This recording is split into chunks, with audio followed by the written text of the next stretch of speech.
Үзэгчдээ эрүүл өдөр өглөө хөтөлбөрийн зочны цаг маань эхлэх гэж байна. Тэгэхээр өнөөдрийн маань зочноор хүүхдийн сэтгэл зүйч хэл засалч боловсролын ухааны доктор Мөх Насан маань оролцохоор ирсэн байна. Танд өглөөний мэнд хүргэе. За, өглөөг сайхан өгцөн үү? За, өнөөдрийн өглөө хөтөлбөрийн манайх хүүхдэд зориулсан өдөр байгаа. За тэгэхээр ер нь бол хүүхэдтэй анхаардаг одоо эцэг эхчүүд маань болон хүүхдүүд маань манай одоо өглөөний зочингаа маань үзэж байгаа бах. Тэгэхээр за өнөөдрийн сэдэв маань болохоор ер нь Монголын хүүхдүүдэд маш их тулгамддаг асуудал байгаа. Энэ нь бол юу вэ гэхээр хэл ярианы бэрхшээл. За тэгэхээр танаас өнөөдөр энэ талаар бид нар зөвлөгөө авах болно. За хамгийн их ер нь бол Монгол хүүхдүүдэд тулгамддаг энэ хэл ярианы бэрхшээлийн асуудал тий ямар ер нь бол төлхөө яг ямар асуудал байдсан болов? За өнөөдөр бид бол энэ хэл ярианы бэрхшээл гэдгийг бол дангаар нь одоо тусгай хэрэгцээд боловсролын нэг салбар буюу одоо хэлцлийн шинжилгээ ухаан гэж тусдаа дангаар одоо судалдаг юм шинжилгээ ухаан байдаг л да. Тэгэхээр хэл ярианы бэрхшээл бол хүүхдийн болон насан туршидтын өсвөр насны хүний гэдэг ингээд бас олон төрлөөр өнөөдөр дэлхийд дахинд бол судалж хөгжиж байна. Бид бол 2013 оноос бяцхан эрдэмтэн гэдэг цэцэрлэгийг хүүхдийн цэцэрлэгийг одоо яг хэлцлийн чиглэлээр ажиллуулж энд бол маш олон төрлийн хэлний бэрхшээлтэй янз бүрийн хүүхдүүд бол бидэнд хандаж байгаа. За энд бол жишээлбэл авийн буруу дуудлагатай хүүхдүүд.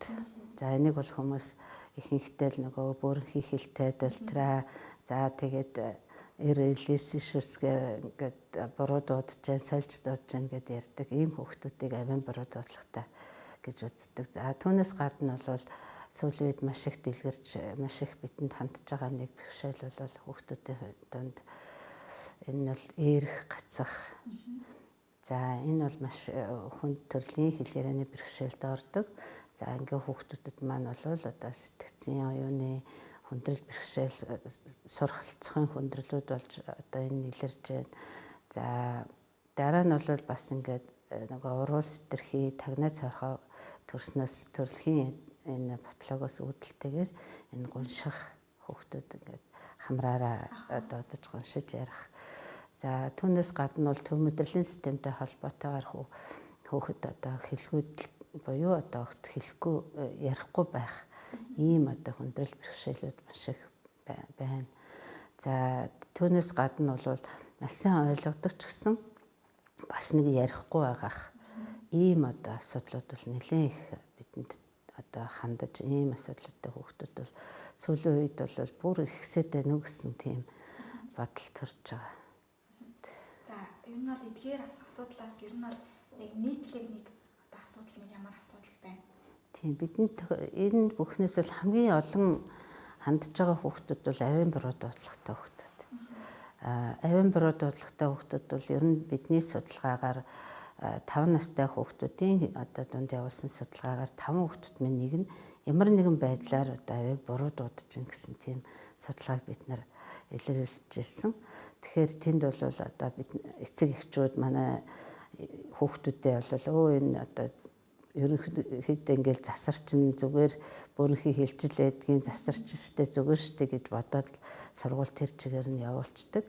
Гэтэл сургуульд орсон хүүхдүүд маань буруу бичин, буруу сонсно тий. Тэр одоо өөрөө буруу дуудаж байгаа авиатай үгээ сайн ойлгохгүй байх эдгээр хүндрэлүүд бас хүүхдүүдэд илэрдэг. Энэ бол хамгийн их элбэг тохиолддог. За тэгээд түүнээс гадна бол энэ эрх гацах гэдэр бол бас нэлээд олширч ил гэж бид бол харж байгаа. Ер нь бол хүүхдийн одоо энэ хэл ярианы бэрхшээл нь яг юунаас шалтгаалж ер нь яг ийм бэрхшээлтэй болт юм бол? За мэдээж хүүхд бол одоо заримдаа эцэг эхчүүд ингээд манай хүүхд их эрхлээд ингээд бөөрөнхий яриад байна ч гэдэг юм уу, багаас нь их эрхлүүлсэн юм ач гэдэг юм уу, эсвэл энэ ээж аав нь угаасаа ингэж оройтч хэлд орсон бөөрөнхий хэлтэй байсан ч гэдэг юм уу, их тэгж ярьдаг л да. Гэтэл яг үнэн хэрэгтээ хүүхдэд бол тэгж зориудаар тэгж ярих ч юм уу, тийм шалтгаан бол ер нь бол хэлцлийн шинжилгээ ухаандаа нэг батлагдсан тохиолдол их ховор. Хамгийн гол нь хүүхдэд маань одоо нөлөөлж байгаа маш их асуудлууд бий. За энэ бол одоо хүүхэд ургийн үеэс эхлээд ихэнх хөвлөд байхаасаа хүчил төрөгчийн дутагдалд орох одоо нэгэсэндээ ээж нэг тонустай яваад байсан. За тэгээд янз бүрийн хорц уршилтай байсан ч юм уу, антибиотик хэрэгжилж байсан. За их одоо стресс, дарамттай их ажилтай байсан ч гэдэг юм уу. Энэ бүхэн чинь хортой нөхцөлд ажиллаж байсан хүртэл тохиолдлууд одоо хүүхдийн хилээрээний хөгжилд бол шууд нөлөөтэй гэж үздэг. За түүнээс гадна бол одоо төрөх үеийн хөндөрлүүд байна. За тэгээд төрсний дараа хүүхдийн их өвчлөл, халдварт болон халдварт бус янз бүрийн хүнд өвчлөлүүд байна. За тэгээд түүнээс гадна орчин үед бол бидний нэг дэлгэцийн хэрэглээ, хүүхдтэйгээ ярихгүй байх. За энэ хүүхдэд ерөөсөө тийм харилцааг үүсгэхгүй аль болох одоо хүүхдийг ингэж ганцаарнгийн байлгах эднэр бол хүүхдийн хилээрээний хөгжилд бол онцгой одоо сөрөг нөлөөлөл үзүүлж байгаа. Тэгэхээр ер нь бол таны хэлсэнчлэн маш олон зүйл хүүхдийн хилээрээний бэрхшээлд нөлөөлдөг байх нь эцэг эхчүүд маань ер нь бол энэ талаар хэрэг мэдлэгтэй байд юм болоо. Яг таны хэлсэнчлэн за манай хүүхдээ эрхлээд байна да. Эсвэл яг нэг за ингээд томорж байгаа хилд ордог хүүхдүүд зөндөө л байдаг. Тэгэл юм байлгүй гэл ингээд ийм бас хандлага байдаг. Тэгэхээр яг энэ хилээрээний бэрхшээлийн одоо энэ нэг асуудал дээр манай эцэг эхчүүдийн ер нь бол мэдээлэл хэрэг юм. Маш зөв асуулт. Ер нь бол одоо бидний эхэлцлийн энэ сургалт авч байгаа сургалтанд хамрагдж байгаа хүүхдүүдэд багш хэдийгээр маш сайн одоо багш маш олон жилийн туршлагатай сайн багш нар ингээд хүүхдэд хичээл заагаад ингээд сайжруулах гэж хичээгээсэн ч эцэг их өөрсдөө гэртээ анхаарч чадахгүй юм уу хүүхдтэйгээ ажиллаж чадахгүй байхад гарах үр дүн гарахгүй гэж ер нь баг хэлж болно. Тийм учраас эцэг эхчүүдэд заавал одоо энэ хүүхдийн чинь энэ хилээрээнд ийм бэрхшээл байна. Энэ дээр нь та нар яг ингэж ажиллаарай гэдэг тийм зааварчилгаатай хамтарч ажиллахгүй бол үр дүн бол хүрэх нь маш хэцүү. Тийм учраас эцэг эхчүүд бол яг одоо хүүхдийн хилээрээний бэрхшээлийг одоо бэрхшээл болон хоцрогдлыг одоо эцэг эхчүүд өөрсдөө үнэхээр миний хүүхэд үе тэнгийнхнээсээ хоцроод байна. Үе тэнгийнх нь одоо ямар төвшөнд байна, яаж ярьж байна, яаж илэрхийлж байна, юуг ойлгож байна гэдгийг маш сайн анхаарч ажиллаж явах хэрэгтэй. Тэгээд хэрвээ тэнд одоо миний хүүхдийн хилээрээнд одоо үнэхээр хөгжлийн хоцрогдол байна, асуудал ер нь байна шүү гэдгийг өөрөө эхлээд хүлээн зөвшөөрч ойлголттой болоод дараа нь одоо хэл засалж эмчэд хандах, хэл засал багш нарт хандах. За тэгээд тэнд шүү нэмэлтээр одоо сонсголыг нь шалгуулах ч байдаг юм уу тий. За хүүхдийн өөр одоо хилээрээнд нь юу одоо нөлөөлжсэн байж болох вэ? Тэр бүхнээ засан сайжруулах, өөрсдөө анхаарал тавих бол маш чухал нөлөөтэй. Тэгжээж л одоо хүүхдийн маань олон талд ажиллагаа илүү үр дүнд хүрнэ. Ер нь бол хүүхдийн хөгжил боловсролд эцэгхийн оролцоо бол маш их чухал байдаг. За хүүхэд ингээд бага насндаа хөгжлийн бэрхшээлтэй байна. Тэрийг нь ер нь бол ингээд одоо энэ ээрүү гацааг бас энэ авиан буруу дуудлага нь за багтан засах юм бол эдгээр ер нь бол засардгүй. Одоо жишээ нь том болсон мөртлөө ингээл өөрийнхөө хэлтэй гээл хүүх бас ингээд хөлцөндөө идэг шүү дээ. Тэгэхээр энэ нь бол яг ер нь бол засардсан болов уу? За ер нь бол одоо хүүхдийн хилээрээний хөгжлийн хамгийн гол үндсэн суур тавигдаж одоо хүүхд ярихын гол суур нь бол 1-2 нас бол хамгийн чухал нас нь байдаг. За 1-2 насыг яагаад их чухалчилж байна гэхээр хүүхэд яг нөгөө нэг одоо эхлээл нэрээ хөвтөж байгаа л дараа нь суудаг болоод дараа нь мөлхтөг болоод хөлд орж байгаа шүү дээ тийм ээ. Хөлд орохдоо зэрэгцээд хүүхдийн тархины хөгжил онцгой одоо явагдаж эхэлдэг. Тэр нь бол яг орчин тойрноо мэдрээд хараад харагдах орчин ихсэн томрон тий. За одоо харилцах хүмүүсийн ярьж байгаа яриаг даган дуурайж дуурах гэж хичээн тэр бүхэн чинь хүүхдийн тархины хөгжил онцгойсоо явагдаж эхэлж байгаа. Одоо тархины холбоосууд ихээр үүсч эхэлж байгаа гэсэн. Яг энэ цаг үеэс нь хүүхдтэйгээ маш их ярих, харилцах хэрэгтэй болж байна гэсэн. Тэгээд энэс эхлээд л ерөөсөө хүүхдийн хилээрээний хөгжлийг анхаарч анзаарч одоо нэг настай одоо ямар авиануудыг дуудах хэвтэй юм тийм ээ ямар өгнүүдийг даган дуурайж хэлэх гэж хичээж байна. Ингэсээр байгаа хүүхэд маань 2 нас хүрэхэд бол өгүүлбэрээр ярьдаг болсон байх хэвтэй. 2 настай хүүхэд ээжээ би гадаа гарыг байхгүй байна. Би дэлгүүр орё. Би юм идмээр байна, уумаар байна Энэ бүхнээ өөрийгөө илэрхийлэх тийм чадвартай болчдөг. Нэгээс 2 насны хооронд. Энэ бүхнийг одоо хавь ойрхонтойгоо харилцах, бусдын ярьж байгаа яриаг сонсох, тэр нь бүхнээсээ одоо хүүхдийн хэлээрээ нь одоо хөгжиж яг тийм үндсэн суурь нь тавигдчихэдэг гэсэн. За тэгээд одоо 2 настай хүүхэд гэтэл огт аваач байхгүй, ярихгүй байх тохиолдлууд их байна л да. За тэгээд энэ бүхэн дээр бол эцэг эхчүүд за хоёртой манай нөхөр хэлд ороогүй байсан гэсэн. 3 настай одоо манай хүүхэд одоо л үг хэлээл ер нь ороодч хэлд орох юм шиг байна ч юм уу. Манай хүүхэд одоо англиар yes no гэж мундаг хэлдэг штэ. Тэртээ тэргүй хэлд орно л гэсэн үг. Аль улсаа хэлээр орох нь бол хамаагүй гэд. Гэх мэтчлэнгээр эцэг эхчүүд маш их төөрөлдөж явж байгаад энэ төвхтийн хөршил бол хоцрогдох бас асуудлыг нэлээх үүсгэдэг л дээ. Тэгэхээр хүүхдийн энэ хэлээрээний хөгжил хоцрогдсноороо хүүхдэд үнэхээр одоо маш их хүндрэлийг дагуулж ирдэг. За би өнөөдөр жишээлбэл бидэнд хандсан нэг 4 настай хүүхдийн ээжийг нэлээд зэмлсэн л дээ. Яагаад гэвэл хүүхдээ огт одоо ярихгүй байхад 4 нас хүртэл нь юу ч хийгээгүй, цэцэрлэгт яваагүй гэртээ байсан. Юу хийсэн ганцхан зурагт утсан, одоо дэлгэц харуулсан. Тэр итгэл одоо гар утас үзэх нь юу биш. Нүднийх нь хараанд нь нөлөөлөх байх гэж одоо нөгөөхийг томруулаа iPad болгосон гэх мэтчлэн ярьж байгаа. Гэтэл нөгөө хүүхдтэйгээ та ярьдаг байсан уу, харилцдаг байсан уу? Хэлээрээний хөгжил гэдэг маань нэг осондоо сэтгэн бодох чадвар шүү дээ. Хүн бодож ээж ярина, ярьж ээж бодно.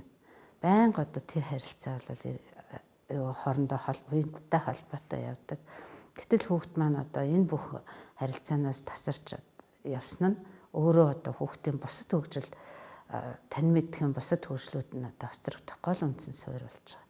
Тэгэхээр тэн дээр бол би ээжийг бол нэлээд зэмлсэн. Яагаад гэвэл та нар яагаад өдөө хүртэл ингэж явсан бэ? Та нар нэг өдөр өөрөөсөө ярихгүй байж үтсэн үү? Чадахгүй тэгэж. Энэ хүүхэд өөрийгөө илэрхийлэх ёстой. Та хүүхдийн эрхийг зөрчсөн байна гэж хүртэл би нэлээд хатах үгээр ярьж байсан. Тийм учраас энэ бол нэг бодлын одоо хүүхдийг өөрийгөө бас таньж мэдэх гэж хичээж явах, бусдыг таньж ойлгох гэж одоо оролдож явах энэ цаг үед нь бид дэмжлэг үзүүлэхгүйгээр энд бол хүүхдийн хэлээрээ өөрөө хөгжснө гэж хүлээх юм бол маш том алдаа болно. Ер нь бол ингээд 5 настай мөртлөө хэлрээний бэрхшээлтэй хүүхдүүд ч гэсэн байдаг. Тэгэхээр ер нь бол одоо магадгүй нэвтрүүлэг үзэж байгаа одоо эцэгчүүдтэй яг одоо 5 настай хүүхдтэй мөртлөө хүүхдний хэлрээний бэрхшээлтэй байх юм бол ер нь асуудалтай хандах газар нь хандаа зөвлөгөө аваад одоо яаж засаж сайжруулах гэдгийг тасгал хийдэг ч юм уу. Тэр талыг бас ер нь бол багаас нь одоо засах хэрэгтэй байх. За хүүхэд ингээд хэлрээний бэрхшээлтэй байлаа. Тэнгууд ер нь бол томроод цэцэрлэгт орлоо, сургуульд орлоо, нэгдүгээр анги боллоо, найзуудтай болно, олон хүүхдийн дунд орж ийн. Тэнгууд тэр асуудал нь ер нь өөрт нь хэр нөлөөлдөг вэ? Одоо өөртөө итгэлгүй, өөрийгөө илэрхийлэх чадваргүй болохоор өөртөө итгэлгүй байдаг ч юм уу. Энэ нэг сэтгэл зүйн асуудалд нь хэр нөлөөлдөг бол? Зөв. За ер нь хүүхдийн хэлээрээний хөгжил гэдэг бол өөрөө яг л сэтгэн бодох танин мэдхэн хөгжилтэйгээ шууд уялдаа холбоотой. Би түрүү хэлсэн те бодож ээж ярина, ярих тусмаа илүү сайн бодно. Тийм учраас хүүхдүүдийн одоо бид ингээд жишээлбэл их одоо тоо бодуулах ч юм уу, шууд ингээд цагаан толгой уншуулаад зарим үед одоо 3 настай хүүхдэд цагаан толгой мэддэг болсон манай хүүхд гэл эцэг их ярьж байгаа тохиолдолд их байдаг л да. Гэтэл яг үнэн хэрэгтээ нөгөө хүүхд маань тэр үг бүтэх тэр ойлголт бол хүүхдэд үгийг бүтээх тэр авиагнууд хоорондоо нэгдэжээж нэг ийм үг бүтдэг юм а гэдэг талаасаа бол хүүхд ойлгож хүртэж чадахгүй цаг үе байхгүй. Гэтэл тэрний хооронд бид хүүхдээ янз бүрийн юмтай таниулах, танилцуулах, нэг дуу хөгжим сонсож байгаа дуу хөгжим нь олон янзын нэг классик ч гэдэг юм уу, нэг одоо хүүхдийн чөлөөт гоё тийм хөгжилтэй аяж гэдэг юм уу, олон янзаар хүүхдээ хөгжүүлэх гэж оролдох, нэг зураг зурулж үзэх, нэг бодуулж үзэх, нэг хайчлуулж үзэх, нэг гадаа гараад тоглохгүй харих, за хамтдаа нэг янз бүрийн юмыг бүтээх одоо хамтдаа эцэг эхтэйгээ нийлээд янз бүрийн одоо ингээл нэг онгоц машин хийх ч байдаг юм уу. Тэр бүхнээс ингээ хүүхдэд тэр баяр баясгалыг ойлгуулах, сэтгэл хөдлөлөө илэрхийлэхэд нь туслах тиймэрхүү дэмжлэг хийж явах нь илүү гоё үр дүнтэй байдаг. Гэтэл одоо тэн дээр бас бидэнд одоо томчуудаас шалтгаалдаг юмнууд их байна л да. Бид бол одоо телевиз гар утас юм үзэл байж байгаа нь өөрөө хүүхдийг хөгжүүлж байгаа гэж их андуурдаг. Одоо YouTube үзээд манай хүүхд англи хэл сураад байгаа гэдэг. Тий. Гэтэл яг үнэн хэрэгтээ хүүхд маань тэрний доторх логик утгыг ойлгодгүй. Түүнээсээ гадна бодит амьдралыг яг л нэг ийм юм байдсан байх гэдгээр хүлээж авч. Гэтэл одоо жишээлбэл хүүхдүүд ингээл нэг их дэлгэц үтсэн хүүхдүүд бол их харааны ой тогтоолт сайтай. Тэд нар ингээд нэг ямар замаар явсан ч гэдэггүй юм уу, юу угсрах уу, яаж хийх үү, яаж зурах уу, тэрийг бол аягүй сайн тогтоогол ингээл энэ тэндээс юм оол байрна гэдэг тоглоомд бол маш онцгой сайн хийж чаддаг. Гэтэл ингээд за ингээд хоёулаа дуудуулъя, шүлэг уншээ, шүлэг цээжлэе гэхээр нөгөөх маань ерөөсөө явж өгдөг. Энэ маань өөрөө нөгөө хүүхдийн маань сонсголын анхаарал, сонсголын одоо ой тогтоолт өөрөө сайн хөгжихгүй байгаатай холбоотой. Нөгөө талаас энэ дэлгэцэх утсан хүүхдүүд болохоор дэлгэцийн хэрэглээ гэдэг маань ерөнхийдөө техникийн хэрэглээ. Техникээс гарч байгаа энэ дуу чимээ, техникээс ялгарч байгаа энэ өндөр хэмжээний давтамж гэдэг бол хүүхдийн тархинд өөрөө маш их өндөр хэмжээний юмыг л хүлээж авах боломжтой болгож байгаа. Гэтэл хүний яриа энэ нам давтамж гэдэг маань өөрөө шал өөр зүйл. Түүнийг одоо хүүхдэд бий болгож чаддаггүй. Бодит харилцаа одоо би ингэж асуувал ингэж хариулах хэрэгтэй юм байна ч юм уу. Тийм одоо бодит харилцааг бас хүүхдэд маань бий болгож чаддаггүй. Тийм учраас одоо дэлгэцийг үзсэн хүүхдүүд хичнээн ингээд ямар дэлгэцээс чинь хөөе чамаа хин гэдэг вэ? Чи юу хийж гэн гэж асуудаггүй шүү дээ. Тэгэхээр яг тийм байдлаар хүүхэд яг ямар асуулт ирэхэд би юу гэж хариулах уу гэдгийг ч юм уу. Тийм одоо ойлголтоо бас авч чаддгүй л дээ. За, ер нь бол одоо энэ нэг цаг тахал одоо гарсан энэ үед ер нь бол хүн болгон тэртээ ер нь бол хөвчнө байгаа. За яг гэр бүлийнхэнтэйгээ хүүхдтэйгээ яг одоо цагийг маш их өнгөрүүлж байгаа. За яг энэ цаг мөчтөнд зориулаад та хүүхдтэйгээ харьцахтай эцэг эхчүүдэд бас тийм зөвлөгөө мөн дээрээс нь хэл ярианы бэрхшээлтэй байгаа бол өдөрт одоо нэг энэ тасгалыг хийгээд байвал таны хүүхдийн хэл ярианы бэрхшээл энэ бол бага ч гэсэндээ нэмэр болно гэсэн та тийм зөвлөгөө өгөөч. За ер нь мэдээж одоо гэртээ их хоригдож байгаа хүүхдүүд маань бол хамгийн нэгдүгээр дутагдж байгаа юм бол хөдөлгөөн. За ер нь хөдөлгөөн бол хүүхдийн тархийг хөгжүүлдэг гол үндсэн түлхүүр гэж бид ойлгож байна. Хүүхэд хэдий ч нэ хөдлөн, хэдий ч нэ одоо өөрийнхөө тэр эрэлт хэрэгцээгээ ханган төдий ч нэ хүүхдийн тархины хөгжил сайн явагддаг. Жишээлбэл одоо Оросууд ингээ хүүхдүүдэд 3 настай болонгууд л шууд ингээ канки онуулаад ингээд мөсөн дээр тавьдаг. Энэ маань өөрөө нөгөө тархи өөрөө бие мэдрэх тэр одоо тэнцвэрээ олох энэ маш чухал тийм чадвар мэдрэмжүүдийг тархинд хөгжүүлэхэд маш их тусалдаг. Түүнтэй адилхан гэтэл нөгөө хүүхдүүдийг бас эцэг эхчүүд нөгөө өөрсдөө энэ угаасаа ийм амар хөдөлгөөнтэй хүүхд штэ өсөрч хараад ерөөсөө зүгээр байдгүй гэд ингээ ярьдаг л да. Гэтэл яг өнөө хэрэгтэй нөгөө хүүхд маань гэртээ зүгээр нэг өсөрч харайх нь бол тэр бол нэг тийм тогтмол биеийн тамир болж байгаа асуудал бол огт биш. Түүнд бол зориудын одоо мэрхэх шаардлага бий, өсрөх шаардлага бий, харайх шаардлага бий, аливаа ямыг одоо тойрч алхах байдаг юм уу, өксөж алхах ч байдаг юм уу, гүүх энэ бүхэн чинь энэ биеийн биологийнх нь хэрэгтэй шаардлагууд зөндөө байгаа. Тийм учраас одоо нэг 10 минут гадаа алхуулж явах. За агаар бол мэдээж хүүхдийн одоо зөв эрүүл хөгжөхөд бол хамгийн чухал үүрэгтэй. За түүн дээрэс нь бол хүүхдийн энэ одоо зориудаар алхуулах, гүүх, харайх, өдөр бүрийн одоо энэ хүүхдийг бие бэлтрийг хөгжүүлэхэд ямар хөдөлгөөн юу хийх вэ? Одоо бүжиглэх, дуу хөгжим тавиад түүн дээрээ зөв хөдөлгөөн хийгээд хүүхдэд тохирсон хөдөлгөөнөөр тэрнээс учиргүй одоо хүндийг өргөлтийн юм өргүүлэх юм уу, учиргүй өндөр юм дээгүүр хариулах ч юм уу тийм асуудлыг бол яриагүй шүү дээ. За нөгөө талаас бол хүүхдтэй маш их юм ном уншиж өгөх, зүйлэх, харуулах. За уншихтаа заавал нэг ийм айхтар урт үлгэр их юмыг уншиж ярих нь одоо нэг тийм хүүхдэд бол зохимжтой ш. Хүүхд бол яадаг гэхээр нэг одоо номын нэг нүүрэнд нэг том зураг байгаад тэр зургийн үндсэн ойлголтыг авахд л тэр хүүхдэд маш их ойлголт одоо танин мэдхэн одоо мэдлэгийг өгч чадна. Гэтэл нэг нүүрэн дээр 10 20 ингээ олон жижигхэн зургнууд ингээ арзаагаад байж хаад хүүхдэд аль нь ч наалдахгүй өнгөрчих тохиолдол бий.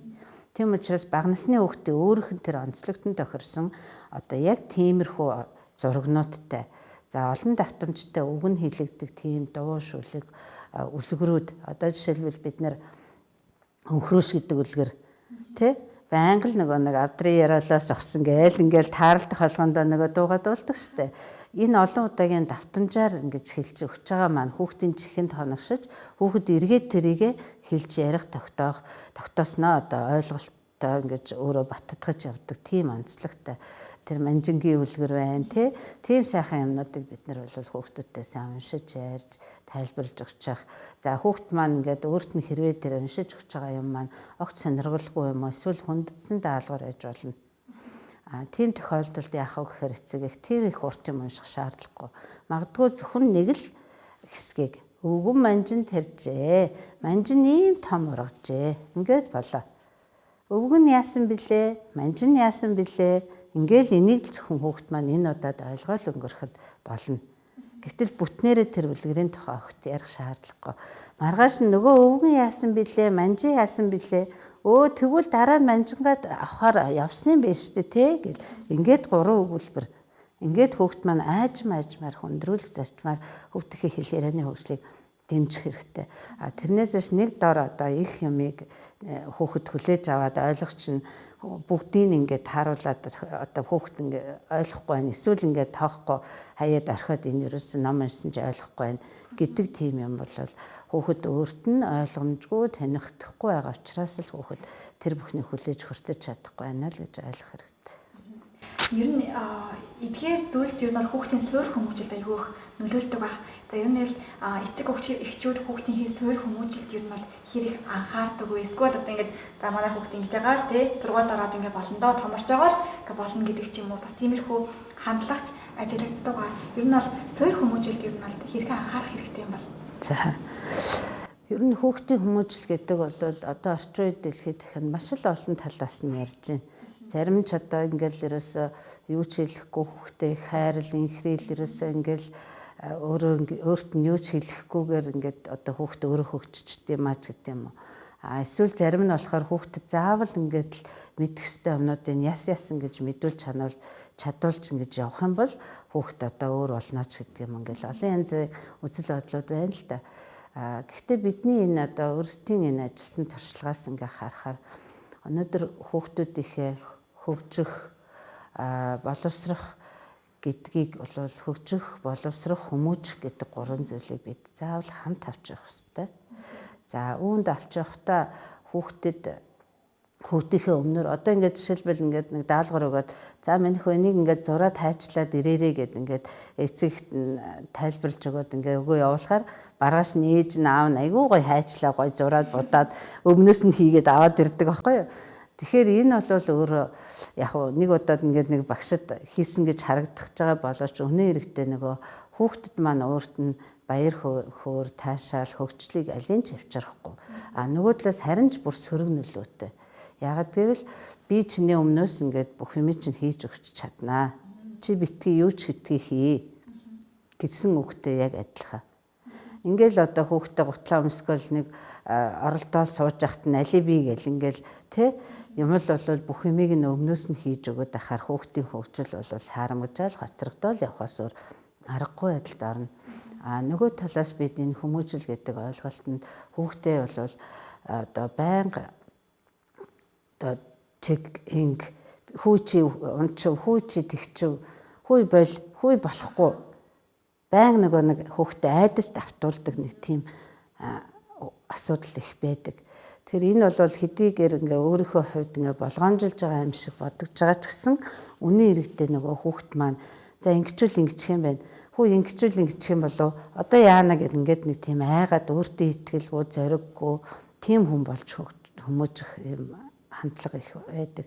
Бид энэ бүхнийг бол одоо өөрсдөө ажигласныхаа үндсэн дээр эцэг эхчүүдтэй хэлж өгдөг л доо. Та нар битгий өмнөөс нь овцын өмсүүлээд өөрөө нь ингээд удсан ч хамаагүй та нар суулгажээ, тийм ээ. Өмнөөс нь битгий хоолыг хийж өг. Өөрөө ингээд хийж чадсан шүү миний хөө. Чи чаддаг штэ, алей хараа да. Өө би одоо чи чаднаа. Чамайг нэг хийх чи хараа байж н. За орхилоо шүү.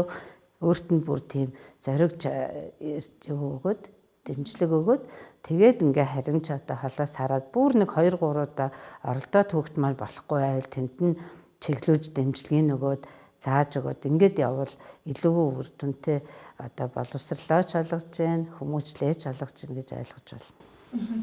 Ер нь бол ингээд эцэг их нь хүүхдтэйгээ харьцаж байгаа хүүхдүүд ч өөр идэг штэ. За эцэг их нэгээ дуу шүлэг зааж өгөхөөр те тэрийг аягүй сайхан ингээл дуулаад ингээд шүлгээ уншчихдаг тийм нээлттэй болцсон гэх юм уу. Тэгвэл хүүхдүүд жоохон юм нийгэмшээгүй одоо айлын ганц хүүхд байдаг шүү дээ. Ингээд бусад хүүхдтэй ингээд харьцдаг, тоглоомоо харамлдаг, юм жоохон ингээд харамлдаг, жоохон хүнтэй нээлттэй харьцдаггүй. Энэ төрлийн хүүхдүүдэд эцэгчүүд нь одоо жишээ нь за өдөржин ингээд ганцаараа ингээд байлгадаг ч юм уу. Энэ хүүхдүүд бас ингээд сэтгэл зүйн хувьд бас яаж хандвал зүгээр юм бол. Тийм. Хүүхдийн нийгэмшил гэдэг бол хүүхэд цэцэрлэгт орсон цагаас л одоо 2 настайгаас цэцэрлэгт явж эхэлсэн л бол хүүхэд яг л тэр орчинд би яаж олны дунд биеэ яаж зөв авчих вэ? Яаж хүмүүс хоорондоо юу гэж ярилцаж харилцаж ямар үед ямар байдлаар илэрхийлт юм бэ? Яаж одоо нүүрний хувирлаараа хүртэл хүн ингээд сайн муу сайхан муу хавууртай уцаартай байгаа бүгдийг илэрхийлж гэдгийг хүүхд харж ажиглаж тэр бүхнээс ингэж өөрөө нийгэмшиж бусдын дунд бие авч явахдаа суралцж идэг. Гэтэл яг ингээд нөгөө гэртээ ганцаараа байсан хүүхдүүд маань бол үнэхээр бас тэр талаар бол хоцрогддог л доо. За тэгээд тэр бүхэнд бол хүүхэд ихэнхдээ бол дасан зохицох чадвар л муудчихж байгаа гэсэн. Нийгэмших гэдэг үг нь бол ерөнхийдөө дасан зохицох чадварыг нь одоо хүнд байдалд оруулж ийн гэсэн. Тэгэхээр хүүхэд нөгөө шинэ орчин, шинэ нөхцөлд орохоор өөртөө итгэлгүй, айдастай, төгшүүртэй, тайван бус, бусдын дунд ингээд нөгөө тавгуутдаг тэр байдлаа л одоо тийм байдлаар илэрхийлдэг, ганцаараа тоглоно, ганцаараа суuna ингээд өөр нэг л эднэр одоо яах вэ гэдэг тэр хүүхдэд маань айдас байгаад байгаа байхгүй. Тэгээ өөрөө дасан зохицож чадахгүйгээсээ тэр хүндрэл бэрхшээл нь тийм байдлаар илрээд байгаа гэсэн. Тэгэхээр тэр бүхэнд бол аль болох л одоо айжмаар богино цагаар багаар хүүхдүүдийн дунд оруулах, өөрсдөө хүүхдтэй маш их итгэл үзүүлэх, чи чадна, чи мэднэ, тийм одоо зоригжуулах тийм асуудлууд бол их чухал хэрэгтэй байдаг. За ер нь бол хүүхдийнхээ одоо энэ хөгжил боловсролд одоо эцэгчүүд нь ер нь бол маш их санаа тавих хэрэгтэй гэдэм байх. Мөн дээрэс нь цэцэрлэгийн багш нар маш их бас туслах нь байна. За ер нь бол ингээд эцэг эхчүүд яг хүүхдийнхээ асуудалд ингээд зориулаад хандаад мэрэгжлийн хүнд ер нь хэрэг ханддаг үе. Одоо ер нь бол яг зарим эцэг эхчүүд бас тэ зүгээр ингээд хүнээс асуугаад ам дамжаал ингээд тэгдэйн гэсэн шүү гэж зөвлөгөө өгдөг болохоос биш. Яг мэрэгжлийн хүнд нас хандах нь цөөн байгаад байдаг. За таны нөхцөл хэрэг хүн ханддаг вэ? Тийм, яг зөв асуулт. Ер нь бол манайх ингээл хүүхдээ хэлд орохгүй байна. Тэрч лам дээр очсон, энэч бүү дээр очсон ч байдаг юм уу?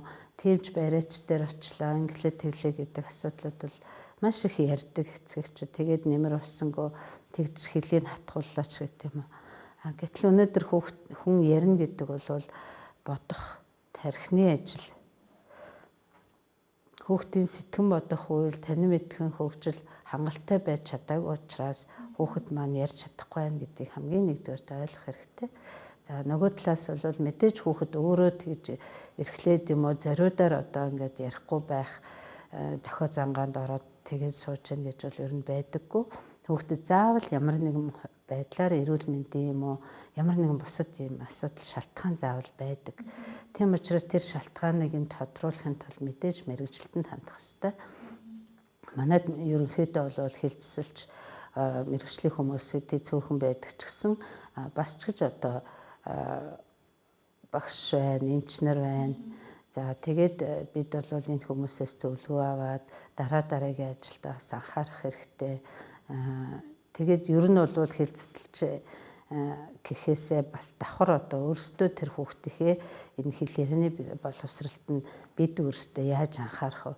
би ер нь юуг хийлээ, юуг хийгээгүй лээ гэдэг те маш их тийм бас хянаж өөртөө бас ингэж төвчээр гарган зориудын ажиллагаа хийх шаардлагатай л гэж бодох хэрэгтэй. За баярлалаа. Хоёулын ярилцлах цаг ингээд дуусаж байна. Тэгэхээр өнөөдрийн өглөө хөтөлбөрөөр энэ бол эцэг эхчүүдэд маань маш хэрэгтэй зөвлөгөө та бүхэн маань өнөөдөр авсан байх. Бас манай өглөөний хөтөлбөрт ирээд бас үнэтэй зөвлөгөө өгсөн танд маш их баярлалаа. Баярлалаа. За өнөөдрийн өглөө хөтөлбөрөөр хүүхдийн хэл ярианы бэрхшээл болон хүүхдийн суурь хүмүүжил хөгжлийн талаар бид нар хүүхдийн сэтгэл зүйч, хэл засалч, боловсролын ухааны доктор мөнх насантай ярилцаж маш хэрэгтэй зөвлөгөөг авлаа. За үзэгчдээ өнөөдрийн өглөөний хөтөлбөрийн зочны цар маань энд хүрээд өндөрлөж байна. Бүгдээрээ маань хашийнхаа өглөөний хөтөлбөрөөр ирэхэд уулзцгаая. Баяртай.